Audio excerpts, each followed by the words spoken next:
La isla de las palabras, con Miki Blanco.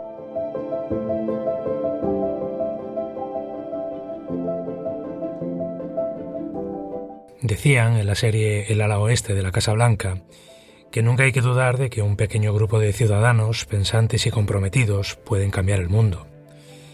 En realidad ellos, en esa escena, hablaban de política. Pero si aplicamos esta frase a nosotros, a los guionistas, no tengo duda de que en cierto modo es así, ¿no? Un pequeño grupo de personas pensantes y escribientes somos capaces de cambiar el mundo. A partir de ahí yo os propongo como ejercicio durante esta semana que penséis cuántas películas y cuántas series creéis que han cambiado el mundo. Aquí comienza La Isla de las Palabras. Bienvenidos.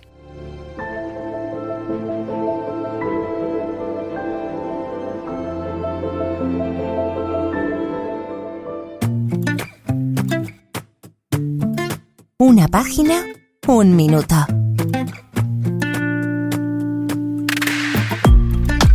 Bueno, pues es momento ya de ir con la sección en la que respondemos a las preguntas las dudas que tenéis de guión y que nos enviáis a través de notas de audio, a través de las redes sociales del programa. Como siempre, hoy tenemos a uno de nuestros amigos del Sindicato Alma. En concreto está con nosotros Paula Fernández. Paula es diplomada en guión por la ECAM en el año 2005 y desde entonces ha trabajado ininterrumpidamente en muchas series de todo tipo, ¿no? De prime time a diarias también. Algunas de ellas, pues El Comisario, Bandolera, Vive Cantando, Algo que Celebrar o Víctor Ros. Recientemente ha sido guionista de Las Chicas del Cable, la serie de Netflix que se ha emitido en más de 190 países, y ha sido coordinadora de guión también de 45 revoluciones para Antena 3 y también para Netflix. Paula Fernández, ¿qué tal? ¿Cómo estás? Muy bien, ¿qué tal? Hola Miki, encantada de estar aquí con vosotros. Igualmente, encantados de que estés con nosotros. Creo que ahora estás desarrollando un nuevo proyecto para Bambú. Hasta donde puedas contarnos, no sé si nos puedes adelantar algo de ese proyecto. Pues la verdad es que no me dejan contar nada, ya sabes cómo son estas cláusulas de confidencialidad que si cuento algo tendría que mataros, como dicen. Tendrías que matarme, ¿no? No puedo contar nada, es un proyecto en el que llevamos trabajando ya varios meses y supongo que lo anunciarán medio pronto, pero bueno, estamos ya trabajando a tope. Y con muchas ganas de que salga. Bueno, pues mira, como vamos a intentar evitar que tengas que matarnos, tanto a mí como a los oyentes, vamos directamente, si te parece, con las preguntas que nos han hecho llegar los oyentes esta semana. Perfecto. ¿Te parece? Muy bien. Venga, pues vamos a por ello. La primera pregunta nos ha llegado desde Bilbao y nos la ha hecho Beatriz. Hola, soy Beatriz. Quería saber cómo se escribe una escena de una actuación musical, como las que aparecen en la serie Glee. ¿Hasta qué punto hay que detallar lo que ocurre? Gracias. Vale, Paula, bueno, tenemos una actuación musical, como nos decía Beatriz, como las que aparecían en Glee, ¿no? Con una coreografía, los actores que cantan una canción, pero claro, eso es un número musical. ¿Hasta qué punto podemos detallar en el guión lo que ocurre en esa escena? Pues a ver, yo como consejo, no solo en una escena musical, en cualquier escena, añade a la secuencia lo que creas que hace avanzar la acción o que aporte algo a la escena en sí. Si vas a poner una letra que crees que es importante porque añade algo para que te ayude a contar lo que está viviendo ese personaje en ese momento, obviamente ponla en diálogo. También es importante saber si cuentas con una versión. Por ejemplo, nosotros en 45 revoluciones o en Vive Cantando, en ambas sí, hacíamos versiones de canciones originales, la cantaban los personajes. Entonces siempre antes de escribir teníamos una lista más o menos que nos habían pasado desde producción con con posibles canciones que podíamos utilizar. Y siempre cogíamos la que pensábamos que nos ayudaba a contar un poco más de los personajes en las tramas que estábamos tratando en ese capítulo. ¿Qué pasa con las versiones? Pues que hay veces que luego hay problemas de derechos, que no se puede pagar, que no te la ceden, que tienes que poner otra. Entonces, bueno, pues sueles poner otra que también pueda hablar más o menos del mismo tema.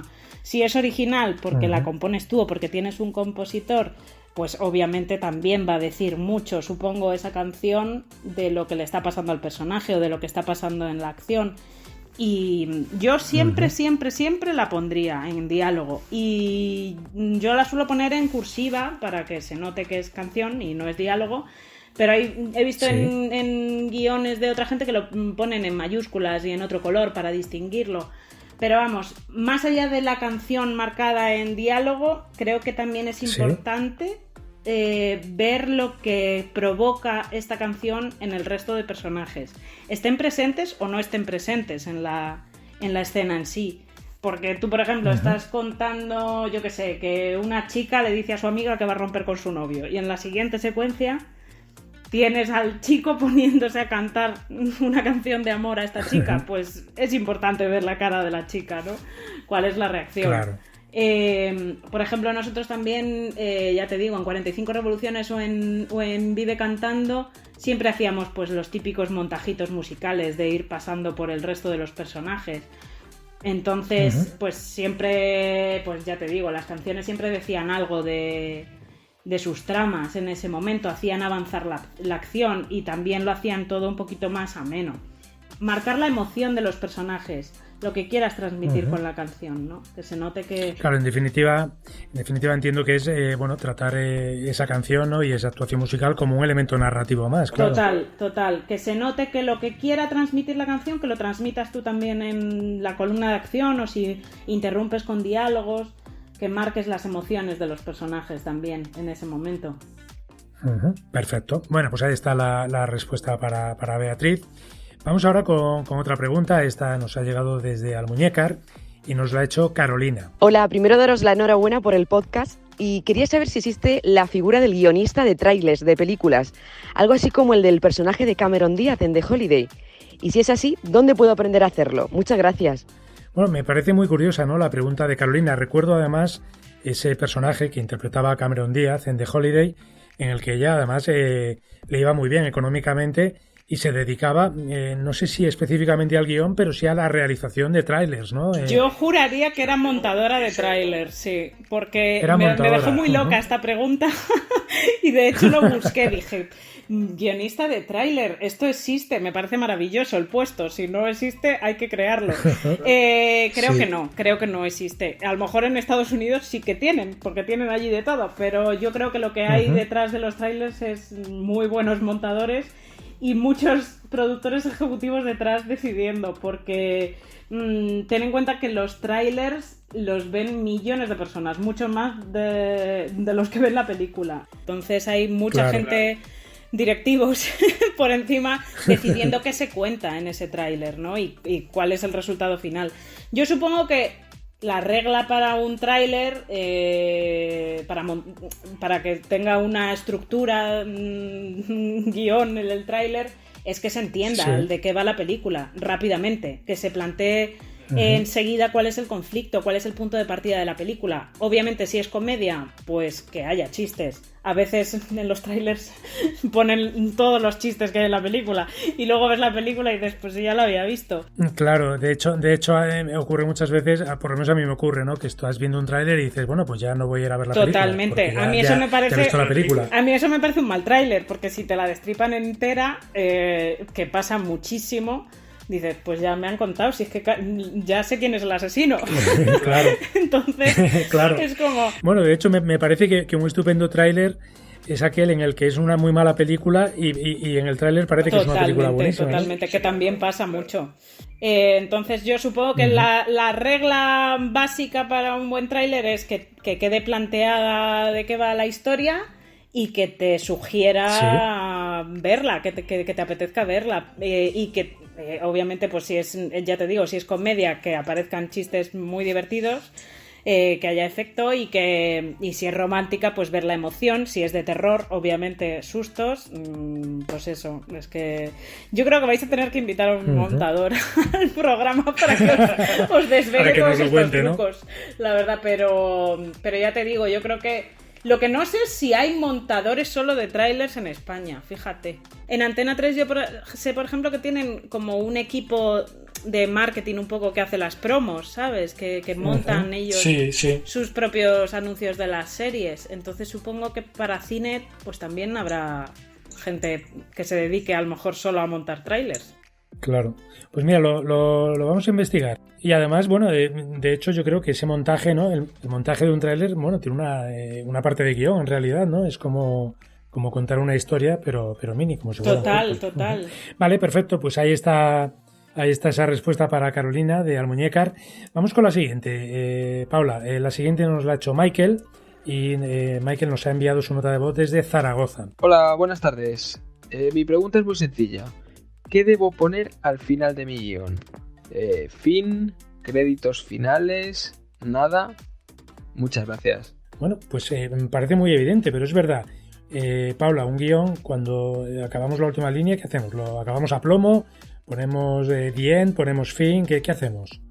Yo siempre pongo fin en negrita y con mayúsculas, que quede muy claro, porque además yo creo que da mucho gusto el decir fin, he acabado el trabajo, aunque luego nunca llegas a tener la sensación de que lo has acabado, un guión, porque siempre te quedan, no le darías 1000 vueltas, pero no pongas. O sea, me preguntas, nada, no, pon algo porque siempre hay algún despistado que a lo mejor no se entera de que acaba ahí la historia. Entonces pon fin. Lo de créditos finales yo creo que es ya más para postproducción, pero vamos, fin, siempre fin. Y en las series lo que solemos marcar es dónde va la cabecera, por ejemplo, al principio de los capítulos. ¿Cómo se indica eso? Pues normalmente dejamos alguna secuencia que queremos dejar en alto, que se llama cold open, es como una secuencia así un poco para dejar en alto antes de los créditos. Sí. Y lo que ponemos es eso, en mayúsculas en mitad del guión, como si fuera un encabezamiento, cabecera o créditos. Vale. Bueno, pues ahí está la respuesta para Michael de Zaragoza, que tiene muy claro que debe poner algo. Desde luego no debe dejarlo en blanco. No, por favor. Siempre poner algo. Fin. Que da mucho gusto, además. De verdad. Es verdad. Es cierto. Venga, pues vamos, Paula, con la última pregunta. Muy bien. Esta nos lleva, lejos de España. Nos lleva hasta Ciudad de México y nos la ha hecho llegar Yago. Hola, saludos desde Cuernavaca, México. Tengo una escena en la que mi protagonista está realizando búsquedas en una computadora. ¿Cómo indico en mi guión el texto que va metiendo en sus búsquedas? Gracias. Bueno, yo la pregunta de Yago, Paula, pues me imagino esa típica escena, ¿no?, en la que él está escribiendo y vemos hay como un primer plano de la pantalla, ¿no?, y se va rellenando la búsqueda que está haciendo. Claro, ¿cómo se distingue eso en el guión? Claro, pues a ver, yo un poco lo que creo que lo he dicho antes, pon siempre lo que creas que es importante en acción. A ver, yo creo que hay una máxima que es no seas coñazo, pero para el guión y para la vida, vamos. Entonces, no escribas columnas de acción como eternas y demasiado descriptivas, pon realmente lo que piensas que es importante.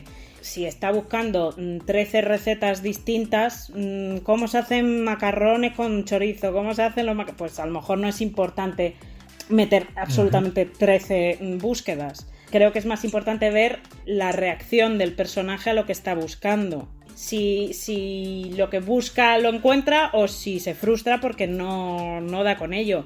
Por ejemplo, también creo que influye el género de la película o de la serie que estés escribiendo. En comedia, lo que busca un personaje puede ser de repente un chiste.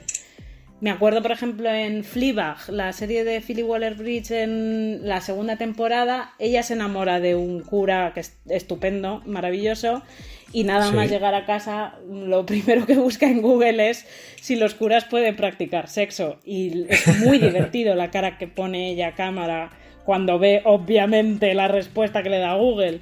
Entonces... Claro.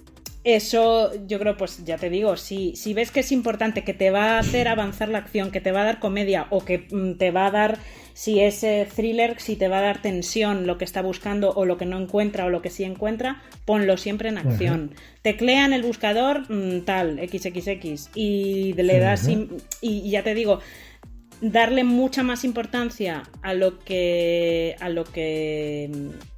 sienta el personaje, provoca, ¿no?, en ese momento, a lo que provoque al del personaje que encuentre o que no encuentre lo que está buscando. Si haya la respuesta o no. Perfecto.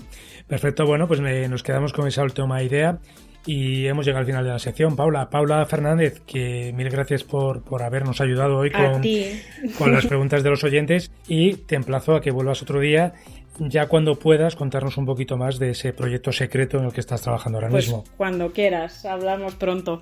Cuando ya pueda hablar, ya me dejen, estaré encantada de volver. Muchas gracias, Paula. Muchas gracias a ti, un beso.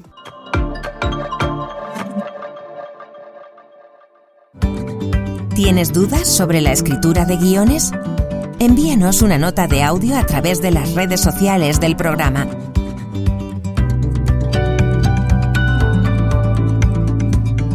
¿Sabías que...?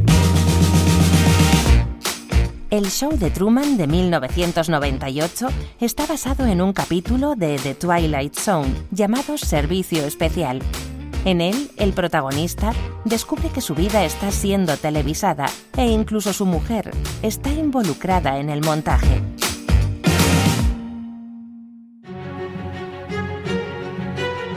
La Isla de las Palabras, el podcast de Isla Aventura. Después de 400 años siendo el centro del mundo, de pronto el alisio dejó de soplar y la historia se olvidó de ellos. Ahora, navegando a la deriva, solo la anunciada visita del rey y su comitiva podría impedir que la isla desapareciera mar adentro.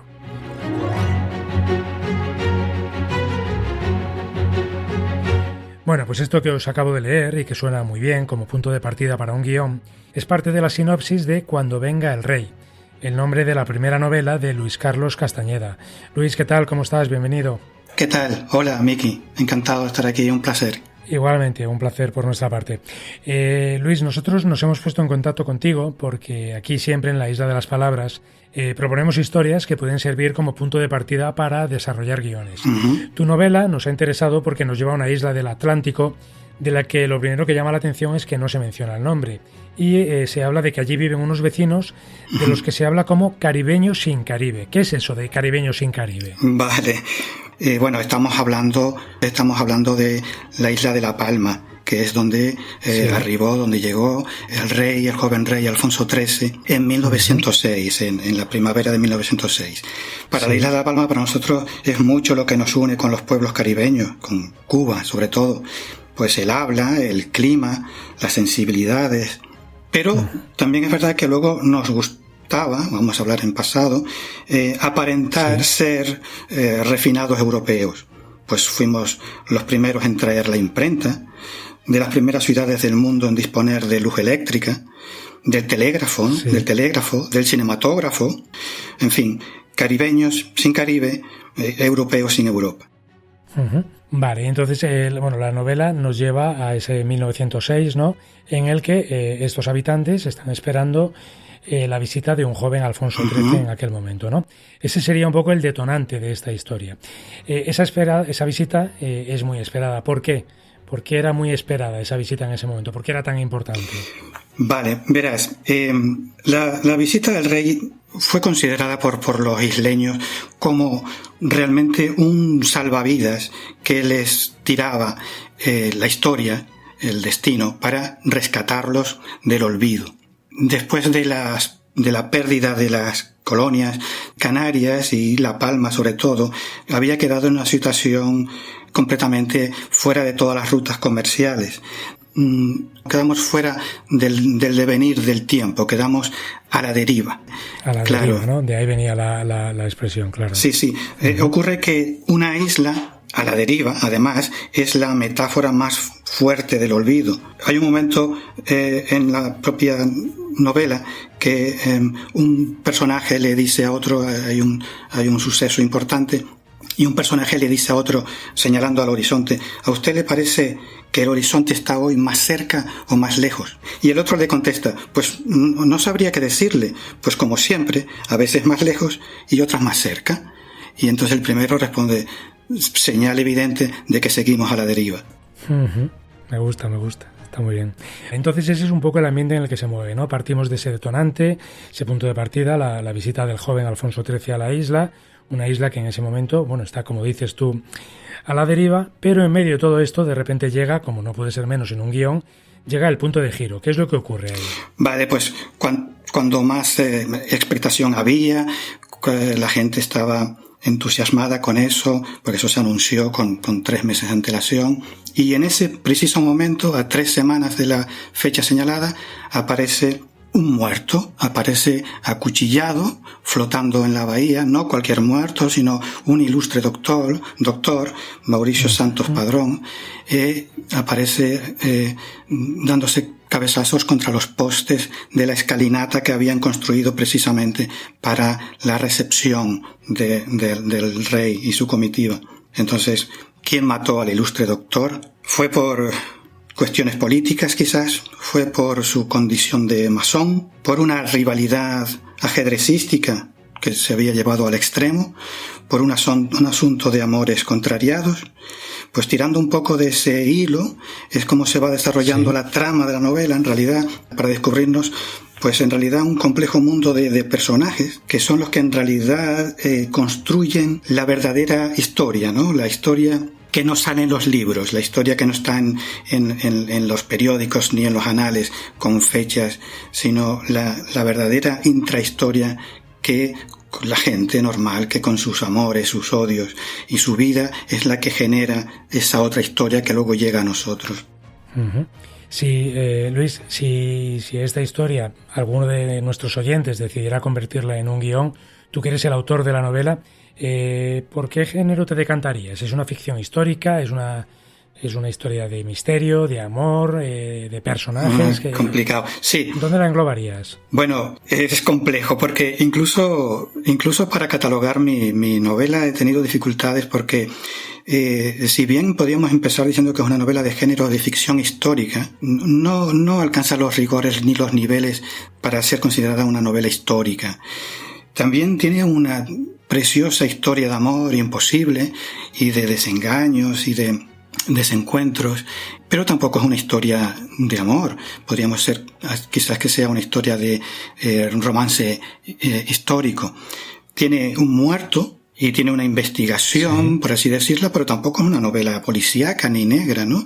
Yo más bien me decantaría por decir que es una novela de personajes, quizás sí, una novela literaria que ahonda en los sentimientos y en las acciones de los personajes, que es lo que hacen en realidad que una historia sea universal. Uh-huh. Y entiendo, por supuesto no te voy a pedir que nos desveles el final, que nos hagas un spoiler, pero entiendo que hay un final sorpresa, ¿no?, en la historia. Vale, el final, claro. Bueno, sin desvelar absolutamente nada. De acuerdo, mira, yo, claro, como sabemos, toda buena historia pues ha de tener un final acorde, un final de categoría, ¿no? Y yo creo que este final lo es. Y es un final sorprendente que la gente creo que no se va a esperar, el lector no se va a esperar. Y en realidad toda la narración se va construyendo, se va precipitando, incluso en el estilo literario, en el lenguaje, pues hacia ese final, se va acelerando. La historia empieza bastante lenta y se sitúa en ese presente de ese muerto, pero luego retrocede inmediatamente hacia el pasado para contar un poco la historia de cada personaje que lo ha llevado hasta ahí y que se comprenda un poco el final que va a ocurrir, ¿no? Entonces es un final que completa la historia, que la redondea, que cierra el círculo y hace que la novela cobre peso específico. No sé si me he explicado. Sí, perfecto. Vale, pues entonces no sigo porque no se puede decir. Vale, perfecto. Bueno, pues queda ahí en el aire para quien le interese saber más de la historia, pues que acuda a leer la novela, ¿no? Muy bien. Luis, mira, es muy frecuente en los pitch de guión, en las presentaciones ante productoras, uh-huh, que te pregunten, bueno, con qué películas ya realizadas relacionarías tu historia, ¿no? Para que el quien te está escuchando se haga una idea de por dónde van los tiros. ¿Tú con qué película podrías comparar esta historia? Sin duda buscaríamos una película de época, ¿verdad? Hace poco, no hace mucho, vi Palmeras en la nieve y ese encuentro de dos civilizaciones podría ser algo así. Pero también he visto adaptaciones cinematográficas de Crónica de una muerte anunciada y de El amor en los tiempos del cólera, del autor García Márquez. Sí. Y podríamos hacer una mezcla con todo eso y quizás saliera algo así. Pues suena bastante algo bien. Así. Esto ya es labor del guionista. Está claro. Bueno, y precisamente, nosotros acercamos siempre estas historias como la tuya, pues para que, oye, cualquier guionista que nos esté escuchando pueda decir, uy, pues ahí veo yo un punto de partida y ahí veo una historia que podría llevarse pues al cine o a la televisión, ¿no? Tenemos una historia de personajes, un asesinato, amor, celos, un final sorprendente y un concepto muy llamativo, que es que todo sucede a priori en una isla a la deriva, ¿no? Cuando venga el rey, amor y muerte en una isla a la deriva. La primera novela de Luis Carlos Castañeda. Luis, pues nada, que te agradezco infinitamente que hayas estado hoy con nosotros y que nos hayas acercado a esta historia. Y bueno, si alguno de nuestros guionistas se pone en contacto contigo, genial, pues ya nos contarás si finalmente tu novela, además de triunfar en lo que es la literatura, triunfa también en el cine. Ojalá. Miki, para mí ha sido un placer hablar contigo y participar en esta genial idea del podcast de la Isla de las Palabras, que junto con la primera idea original, que fue lo de la Isla Aventura, el laboratorio de guión extremo, pues son, ya te digo, magníficas ideas que han puesto a la isla, en La Palma, en el origen y el fin de la creación de historias cinematográficas, y creo que eso hay que destacarlo, y están haciendo ustedes una labor magnífica, la verdad. Pues te lo agradezco enormemente, Luis. Mucha suerte con la novela. Gracias. Te mando un abrazo. Genial, otro para ti.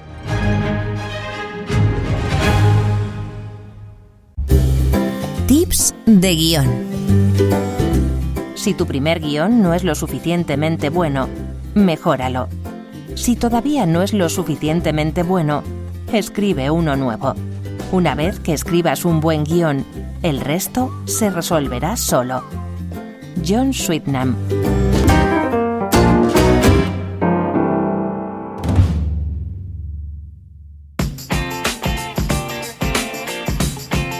La Isla de las Palabras, el podcast de los guionistas.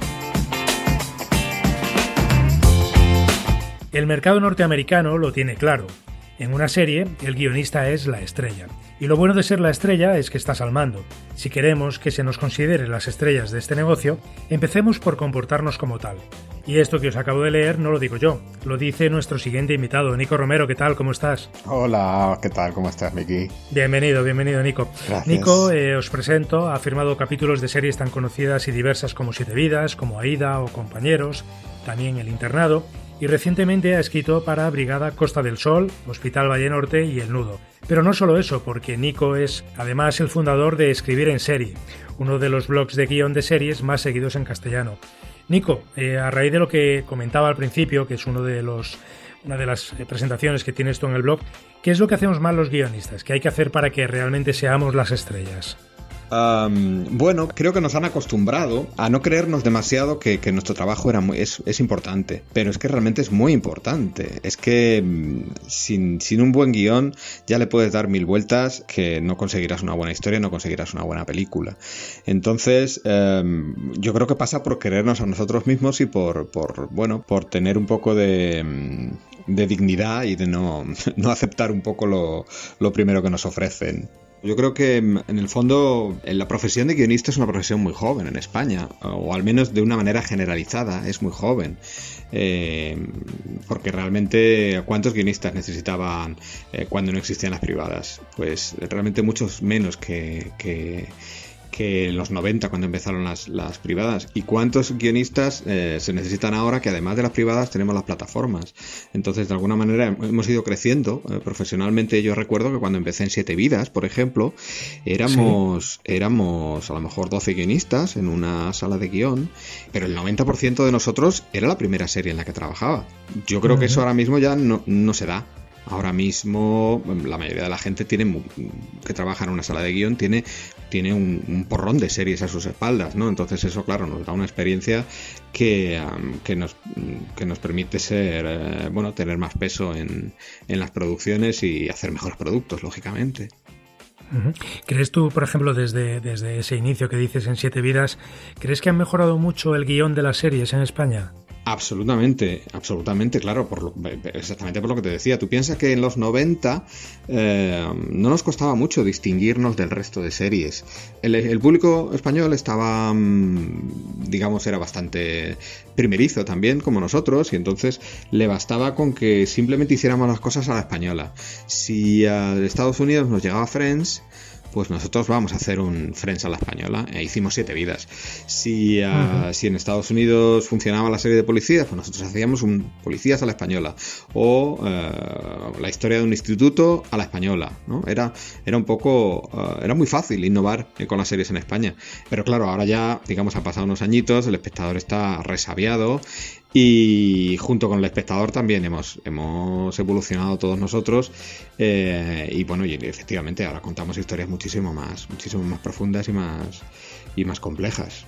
O sea que no solo se han educado los guionistas, sino que también se han educado los espectadores, ¿no? Absolutamente, claro. No, ahora no te lo ponen fácil, evidentemente, porque además tenemos acceso a un mercado ilimitado, como es el que nos ofrecen las plataformas, donde no tienes por qué quedarte con lo primero con lo que te ponen en la tele, es que puedes elegir, con lo cual el público es mucho más exigente, pero afortunadamente pues las series españolas siguen siendo una de las favoritas, ya no solo del público español, sino del público internacional, lo cual es una grata sorpresa porque nos abre un mercado enorme a los guionistas de habla hispana.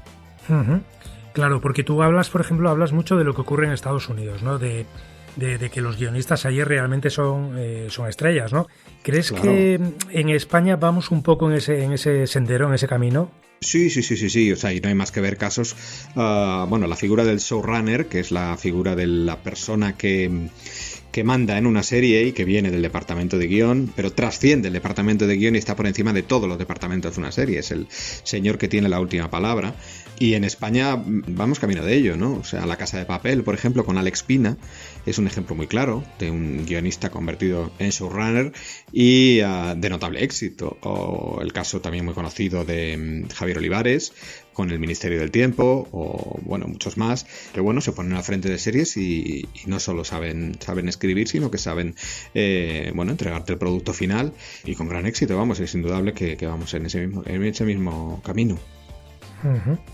Yo no sé si a lo mejor, cuando empezaste con el blog, con escribir en serie, la situación era un poco diferente, ¿no? No sé si lo creaste precisamente para reforzar el papel y la concepción que tenía el público en general sobre los guionistas, sobre la profesión, ¿no? Sí.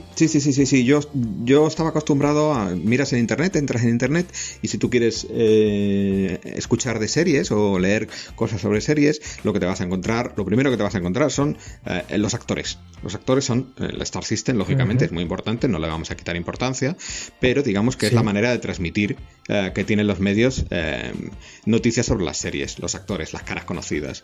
En cine es como el director, es el que también pone la cara y es muy importante.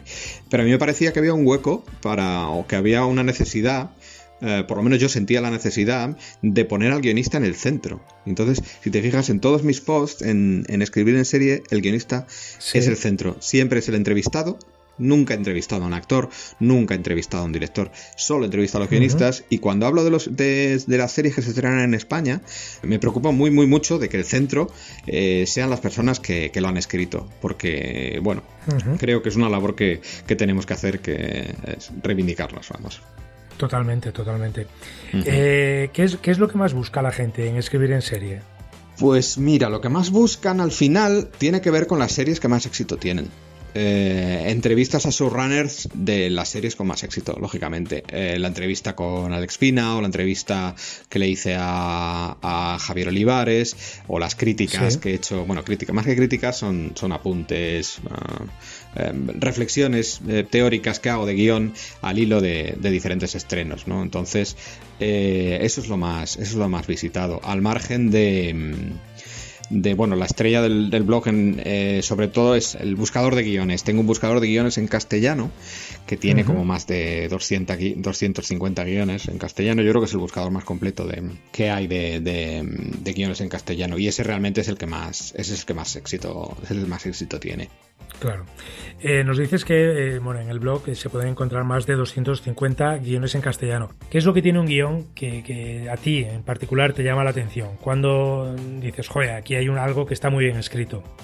Sí, a mí me gusta mucho cuando un guionista, yo trato de hacerlo, pero muchas veces por aquello de la fecha del calendario, que no te lo permite porque tienes un deadline, pues sí. no lo puedes hacer. Pero a mí me gusta mucho tratar de ser muy expresivo con los guiones. Es verdad que luego también tienes un hándicap, que es la síntesis. Tienes que ser muy sintético, entonces tienes que tratar de condensar en el menor número de palabras, escoger las más expresivas y las que condensan más información, más contenido, las que son más precisas para contar lo que tú necesitas. Esto se lo cuento yo siempre a mis alumnos y creo que es un consejo bastante útil, porque yo creo que la lucha del guionista es un poco la lucha eterna, perenne e invencible de tratar de contar el máximo en el menor número de palabras, ¿no? Cuanto más ameno, cuanto más ágil sea de leer un guión, más posibilidades hay de que el productor termine de leerlo y se interese por él. Uh-huh. Nico, aludiendo un poco a las secciones que podemos encontrar en Escribir en Serie, tú nos comentabas que tú intentas que siempre el guionista sea el protagonista, ¿no? Y yo hoy evidentemente quiero que el protagonista seas tú, así que lo que he hecho es coger 3 de esas secciones y quiero que me des tu punto de vista sobre ellas, ¿no? La primera de ellas es, tú tienes una sección que es el mejor estreno o el estreno, un reportaje sobre uno de los últimos estrenos.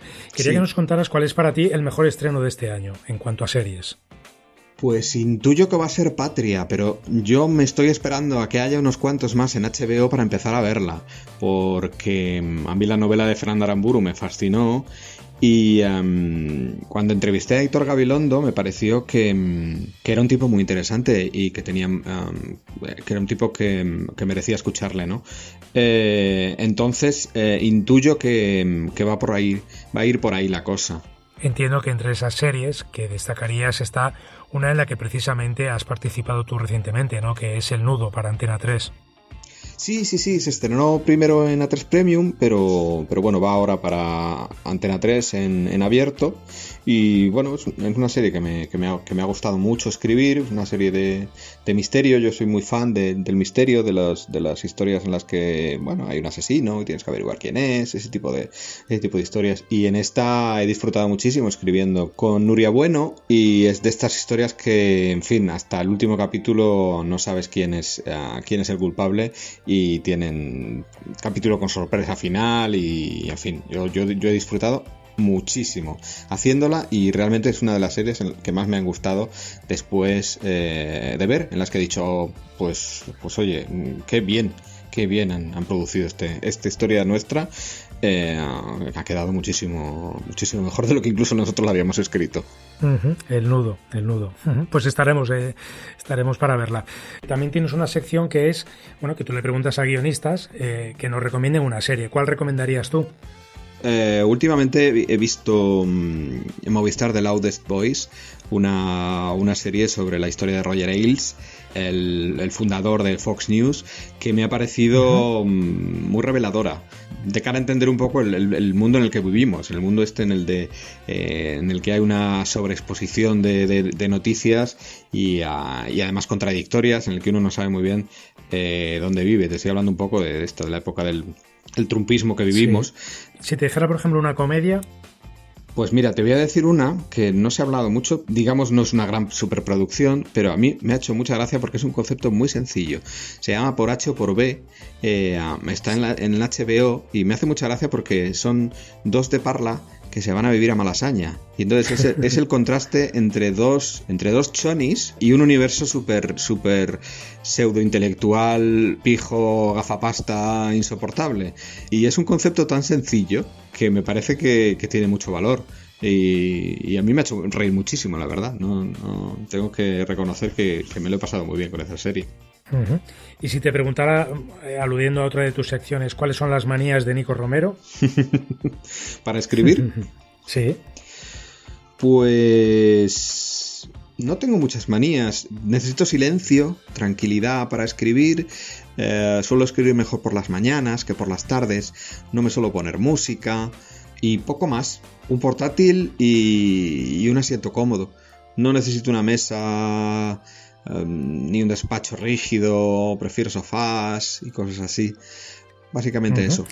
Nico, en el blog, bueno, en la introducción que podemos encontrar en tu blog, en Escribir en Serie, tú dices, bueno, lo que comentaba al principio, ¿no? Que invitas a los guionistas a que se conviertan y a que se crean estrellas del mercado, e incluso les invitas a destrozar habitaciones de hotel. ¿Tú has destrozado muchas? No, eso es una hipérbole que me permití, pero yo soy súper soso, yo soy muy tranquilo y no me verás destrozando una habitación de hotel, pero bueno, utilizaba eso por aquello de las estrellas de rock que tanto afán tiene por destrozar habitaciones de hotel, o al menos eso es lo que sale en los medios de ellos, ¿no? Cuando realmente salgamos en los medios por eso, es que realmente nos habremos atrevido mucho y seremos unas grandes estrellas. Ojalá lo segundo y no lo primero. Y respetemos todas las habitaciones de hotel, ¿verdad? Sí, respetemos las habitaciones de hotel, por favor. Estupendo, pues Nico Romero, fundador de Escribir en Serie, lo primero de todo, darte las gracias por la entrevista, y lo segundo, darte las gracias por ese magnífico blog y por ayudar a dar a conocer mucho mejor nuestra profesión. A ti por darme la oportunidad. Gracias, Miki.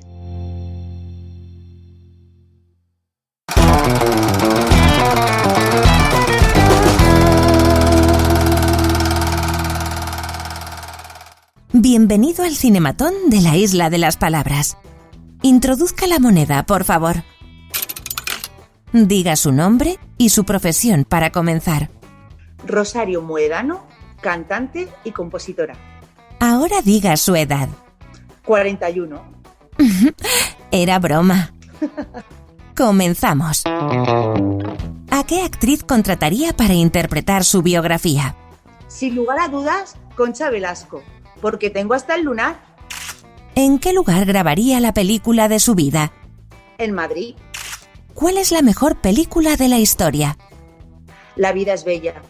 Es una historia desgarradora, pero tiene un fondo tan bonito que es digna de admirar. ¿Y la peor? A mí no me gustan las películas que te dejan mal sabor de boca. Y, por ejemplo, La niebla de Stephen King no la volvería a ver. Y una que he visto hace poco, que se llama Fractura, es una película que, mira, nunca jamás recomendaría. Nombre una serie que nadie debe perderse. Yo no soy muy de series, pero una que me ha gustado muchísimo es La Casa de Papel. Diga ahora la que le recomendaría a su peor enemigo. Pues ya te he dicho que no soy muy de series, pero cualquiera que sea melosa y de amor, que se hacen eternas. ¿Películas en versión original o doblada? Pues tuve una época de mi vida que me gustaba mucho ver películas en versión original, pero soy española y estamos acostumbrados a verlas dobladas. ¿Su director favorito es? Pues es un director que también es actor y me gustan todas las películas que ha realizado y su nombre es Clint Eastwood. Déjenos bien y cite ahora el nombre de algún guionista español. Pues un guionista español que me encanta es Esther Martínez Lobato. Ha dirigido Vis a Vis, La Casa de Papel, tiene un elenco de trabajos muy buenos. Dígame cuál es la mejor frase de la historia del cine. Por más dura que parezca la vida, mientras haya vida, hay esperanza. Esa película es la teoría del todo y es verdad que es un peliculón y esa frase es maravillosa. Para concluir, ¿cuál de estos 3 lugares es mundialmente conocido como la Isla Bonita? ¿La Palma? ¿Palma de Mallorca? ¿Las Palmas de Gran Canaria? La Palma. Perfecto. Hemos terminado. Ya puede recoger sus cinematones. Gracias por su visita. Muchas gracias. Adiós.